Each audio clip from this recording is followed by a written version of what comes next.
Hello. In these videos, I'm going to look at how it's possible to get to parks, amusement parks and theme parks and other attractions here in the UK really easily on public transport, or as some of my American friends call it, public transit.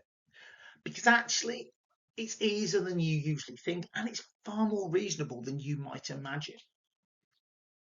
Now, my local park is Drayton Manor. It's one that I've been going to for 40 odd years, and it's a park that I love, and I was always going to love it because my parents had been going to it for years.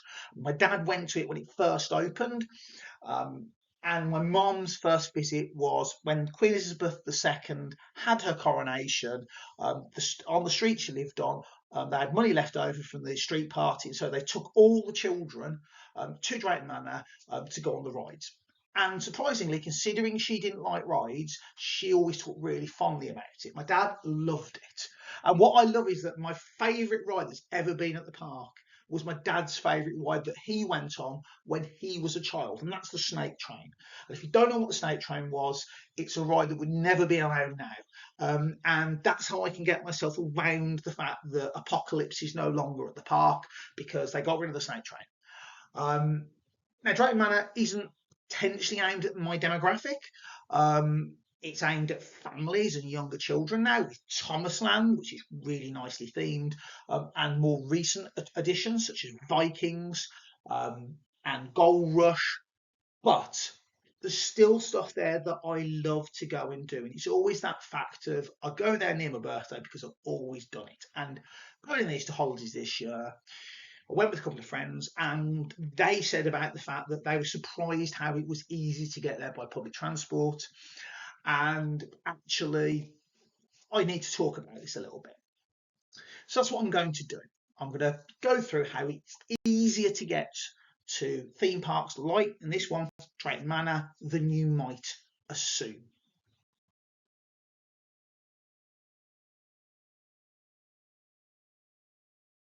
So I'm going to make an assumption that we're starting in Birmingham for a number of reasons. One, greatest city in the entire world. I'm biased. And number two, it's easy to get to from lots of different ways. For example, by coach with National Express.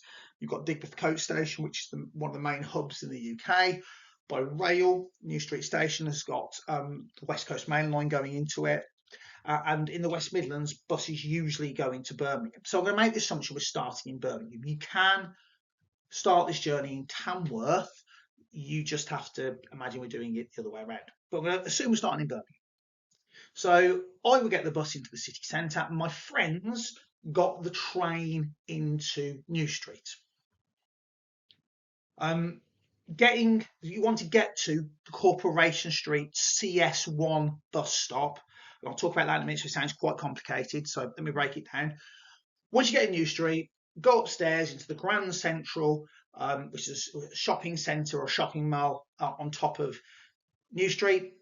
There's a ramp that you can walk down that goes to actually the street's called New Street. You can walk down there and you walk past McDonald's, and as you go down the ramp, going up ahead of you, where the trams are going up the hill, that's the street you want to go on, Corporation Street. You walk up Corporation Street past what's now House of Fraser, or I was thinking of as Rackham's. And you keep going, you go past the Weatherspoons pub that there is on the left hand side, or as I think of it, Lewis's department store. Then there's a square called Old Square. Cross over that, and then you've got on one side of the road Sainsbury's Local, on the other side of the road a Tesco Express. You've got a choice of where you can buy a bottle of water for the bus journey or a snack. And then on that left hand side, the same side as the Sainsbury's Local, there is the CS1 bus stop. And it's from that bus stop you get the Arriva Midlands 110 bus. Now, when I do, the park these days, the rides start at 10:30. Years ago, I used to be in the park for about 10 o'clock. So I normally get the bus that leaves at about 8:15 in the morning. If you want to leave it a little bit later to 8:30ish to get there for around 10:30, that's fine. But I normally get the 8:15 bus. It takes just over an hour, so it is a long journey. When I get off, well, you've got some options about where you want to get off.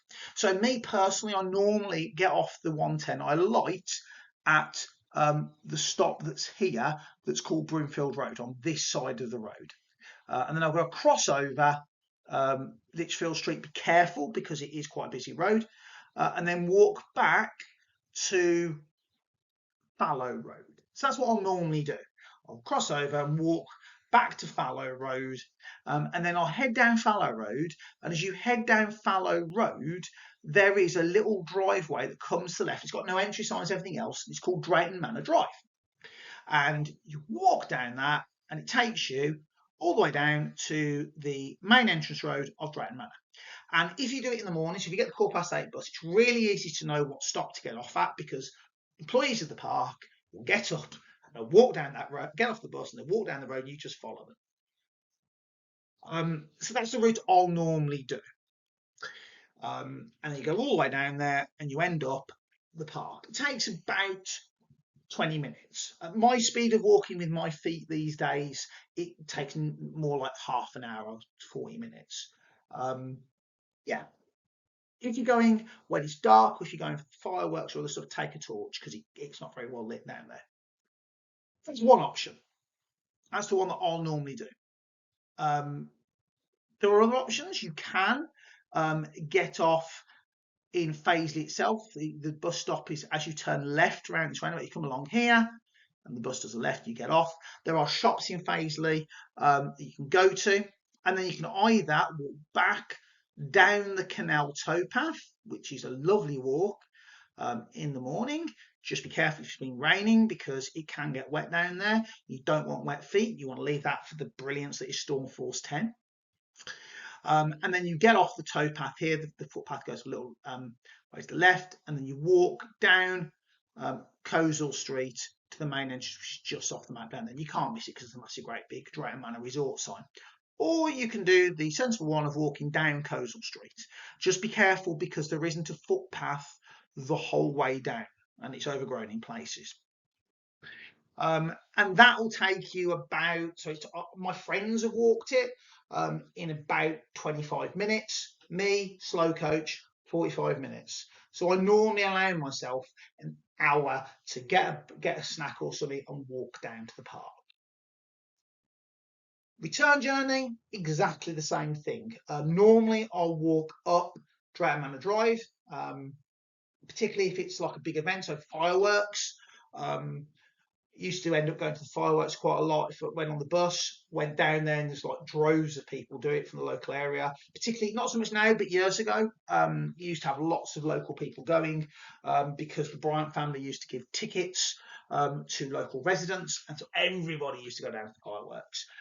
So normally I'll do Drayton Manor Drive back, or sometimes I'll do the Litchfield, Coleshill Street back up to Fazeley. This video has gone on longer than I thought it was going to, so I'm really sorry. Do you want to finish with cost? So, as I said, it's cheaper than I thought it was. So when I got on the 110 bus and I asked for the bus ticket, it's now £3. £3 one way. Don't ask for a return, because when I have asked for returns in the past, they've sold me a Tamworth plus day ticket. And I don't want that, because that costs more than two £6 tickets. So you pay £3 to go there and £3 to come back. So it's £6 in total, which actually is really easy. So yes, it takes an hour to get there, and just over an hour to get back, but it's quite nice. You've got the bus journey, and then you've got a half-hour walk. And do you know what? I really like it. It's nice to do, and I did it last week, and it has been such a lovely start to my Easter break. So hopefully that's been of use. It's easier than you might think. Let me know if you've ever done it.